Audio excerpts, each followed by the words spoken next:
Hello friends, I Arun Dalal once again welcome you on the online platform of Arun Dalal English Classes YouTube channel towards our third step of the destination.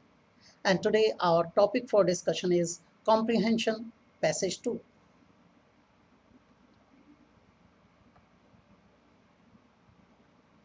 So here your passage is on your screen and let's begin. The famous Tower of London.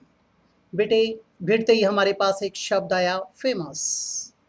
Fame का उल्टा क्या होता है? Defame. और बेटा famous का meaning क्या होता है? फेमस का मीनिंग होता है बेटे historic, legendary, renowned, well known, prominent. ये क्या बन गए? फेमस। और इसका नाम क्या है बेटा? Tower of London. इसका नाम क्या था? Tower of London. Was built, बनवाया गया था, एज ए फोर्ट्रेस। पर्पज क्या था बेटा? किले के रूप में। फोर्ट्रेस को क्या कहते हैं? Citadel, garrison, strong hold, castle. ये सारे के सारे क्या कहलाते हैं? किले कहलाते हैं। इसे बनाया गया था डिफेंस पर्पज से, किले के रूप में। किसके द्वारा? Bye William the conqueror. अब हमारे पास व्यक्ति का नाम आ गया, किसने बनवाया था, पर्पज आ गया, क्यों बनाया गया था फोर्ट्रेस के रूप में डिफेंस के लिए। फिर क्या है बेटा? इसका नाम क्या है? Tower of London. और ये काफी फेमस है। आगे पता चलता है इन द मिडल एजेस। बेटे जो मध्य युग था उसके आरंभिक दौर में, द किंग्स यूज्ड इट, राजाओं ने इसका प्रयोग किया था, एज अ पैलेस। किस रूप में यूज किया गया है बेटा? पैलेस, महल के रूप में। बनाया किस रूप के लिए गया था बेटा? फोर्ट्रेस के रूप में, डिफेंस पर्पज से। Later it was use as a palace. Then after that क्या कहता है? Later on it was turned into a prison. बाद में किस में तब्दील कर दिया गया, बदल दिया गया? प्रिजन में। पहले है आपका fortress, then palace, after that prison. और प्रिजन में क्या लिखते हैं वे? ओनली डिस्टिंग्विश्ड प्रिजनर्स, जो खास किस्म के कैदी थे, जो खास किस्म के अपराधी होते थे, उन्हें यहाँ पर रखा जाता था। उसमें क्या आता था? इंक्लूडिंग स्टेट्समैन, यानी उनके जो लीडर्स वगैरह होते थे, पॉलिटिशियंस होते थे, उनके काउंसिलर्स होते थे, उनको रखा जाता था। जो पॉलिटिशियन होता है वो एक इलेक्टेड कैंडिडेट होता है। यहाँ स्टेट्समैन है, वो एक लीडर की तरह से काम करता है वहाँ पर। एंड प्रिंसेस, और वहाँ पर उनके प्रिंसेस आदि को रखते थे, वर हेल्ड और kept there. Today the Tower of London is a national museum. आज किस रूप में यूज होता है बेटे? राष्ट्रीय संग्रहालय के रूप में। अब यहाँ पर एक चीज आती है, उसे हमें समझना है।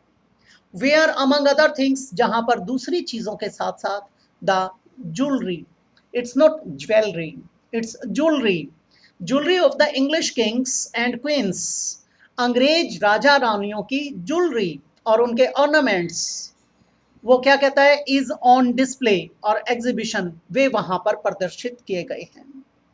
अब बेटे आपके सामने सारा विजन क्लियर हो गया। टावर का नाम क्या है? Tower of London. कहाँ पर है? लंदन में। बनवाया किसके द्वारा गया था? Bye William the conqueror. ठीक है, कैसा है? काफ़ी फेमस है। पर्पज़ क्या था बनाने का? डिफेंस पर्पज़ था। बाद में early in the middle edges किस रूप में यूज़ किया गया? पैलेस। ठीक है, बाद में किस में बदला गया? आपके प्रिजन में, जेल में। और वहाँ पर किस प्रकार के अपराधियों को रखा जाता था? खास किस्म के। वो वहाँ के स्टेट्समैन होते थे, प्रिंसेस होते थे, काउंसिलर्स होते थे, उन्हें रखा जाता था। फिर आज ये किस रूप में यूज होता है? राष्ट्रीय संग्रहालय के रूप में। वेयर अमंग अदर थिंग्स, जहां पर दूसरी चीजों के साथ साथ वहां पर अंग्रेज राजा रानियों के क्या डिस्प्ले किए गए हैं? ज्वेलरी। अब एक शब्द आया था बेटे, कॉन्कर। कॉन्कर का मतलब होता है टू ट्राइम्फ, टू विन, जीतना। अब यहां पर एक शब्द आता है कॉन्क्रेबल। कॉन्क्रेबल का मतलब होता है बेटा जय। इसका उल्टा होता है अनकॉन्क्रेबल। प्रेग्नेबल, इम्प्रेग्नेबल, विंसिबल, इनविंसिबल, इन सब का मतलब है जय, अजय। आगे बढ़ते हैं बेटा अब इसके प्रश्नों की तरफ, तो ध्यान देंगे प्लीज। पहला प्रश्न आपके स्क्रीन पर क्या कहता है बेटा? It is obvious. ऑब्वियस मतलब सुस्पष्ट है, क्रिस्टल क्लियर है, फ्रॉम द पैसेज दैट, इस पैराग्राफ के आधार पे ये पूरी तरह से स्पष्ट है। पैसेज बेटे पैराग्राफ भी होता है, पैसेज आप कॉरिडोर यानी रास्ते के लिए, पास के लिए भी यूज करते हैं। कहता है बेटे the functions of the Tower of London, बेटे जो इसके फंक्शंस हैं टावर ऑफ लंदन के, उनकी बात की गई है। अब उसकी चर्चा करेंगे यहाँ पर एक बार। Were all established by William the Conqueror, बेटे ऐसी कोई बात ही नहीं की गई है कि विलियम द कॉन्करर के द्वारा वे सारे के सारे एस्टेब्लिश किए गए थे, ये तो गलत हो जाएगा। Have always been controlled by the kings, बेटा हमेशा से राजा के द्वारा इसको नियंत्रित किया गया है, ये भी कहीं नहीं दे रखा, गलत हो जाएगा। Have varied greatly over the centuries, अलग अलग शताब्दियों में ये वेरियस पर्पजेज से यूज हुआ है। तो बेटे फंक्शंस को देखें तो अलग अलग समय पे इसके अलग अलग फंक्शंस थे, हो सकता है। Are all of military nature, बेटे बिल्कुल गलत हो गया क्योंकि पैलेस भी रहा था। फिर कहता है have not change at all since the middle ages, मध्य युग के दौरान बाद से ये कभी चेंज ही नहीं हुआ है, गलत हो गया। हमारा क्या आ जाएगा, have varied greatly over the centuries, it has differed over the centuries. Next है बेटे सेकंड क्वेश्चन, उसकी तरफ चलते हैं।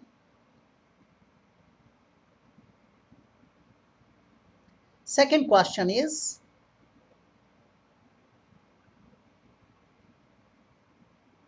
We learn from the passage that, बेटे इस पैराग्राफ से ये पता चलता है कि द टावर, जो टावर है, was not originally intended to be a fortress, उसका वास्तविक क्या था बेटा, इंटेंशन ये नहीं थी कि उसको फोर्ट्रेस के रूप में यूज किया जाए।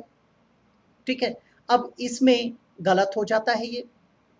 Was never a prison for ordinary people, ये कभी भी साधारण लोगों के लिए कैद खाना नहीं थी। बेटे साधारण लोगों के लिए नहीं था, इसमें क्या रखा गया था, आपके जो स्टेट्समैन होते थे, प्रिंसेस होते थे, हो सकता है। Is still a unique example of medieval architecture, ancient होता है प्राचीन, मॉडर्न होता है आधुनिक, मेडिवल होता है बेटा मध्ययुगीन, इसकी तो बात ही नहीं आई कहीं पर भी। Was never a residence of English Kings, बेटे बना था लेकिन पहले क्या था, पहले वो फोर्ट्रेस के रूप में आया था।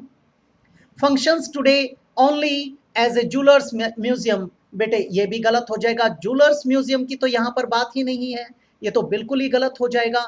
तो हमारा इसमें क्या बन जाएगा, आपका बी ऑप्शन।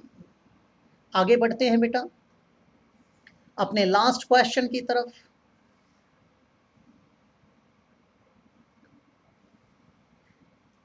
ये रहा आपका लास्ट क्वेश्चन आपके स्क्रीन के ऊपर, ध्यान देंगे बेटे। William the conquerors original purpose, बेटे जो विलियम साहब थे उनका मूल उद्देश्य क्या था, इन building the Tower of London, जो टावर ऑफ लंदन बनाया गया था उसका मेन पर्पज क्या था, वो फोर्ट था, सिटाडेल था, कासल था, आपका गैरिसन था, स्ट्रॉन्ग होल्ड था, यानी किले के रूप में डिफेंस पॉइंट ऑफ व्यू से। वॉज वन ऑफ डिफेंस, हो सकता है बेटा। Was to exhibit his valuable jewellery, ये गलत हो जाएगा। Was strongly criticise later in the middle ages, कहीं आलोचना की बात ही नहीं की गई है। रिमेन्स अननोन इवन नाउ, ऐसा भी नहीं है, काफ़ी फेमस है, तो अननोन कैसे हो सकता है। Is still being debated among historians, इतिहासकारों के द्वारा इसके ऊपर अभी भी क्या किया जा रहा है, चर्चा की जा रही है, वाद विवाद किया जा रहा है, गलत हो गया। हमारा क्या आ जाएगा, ए ऑप्शन।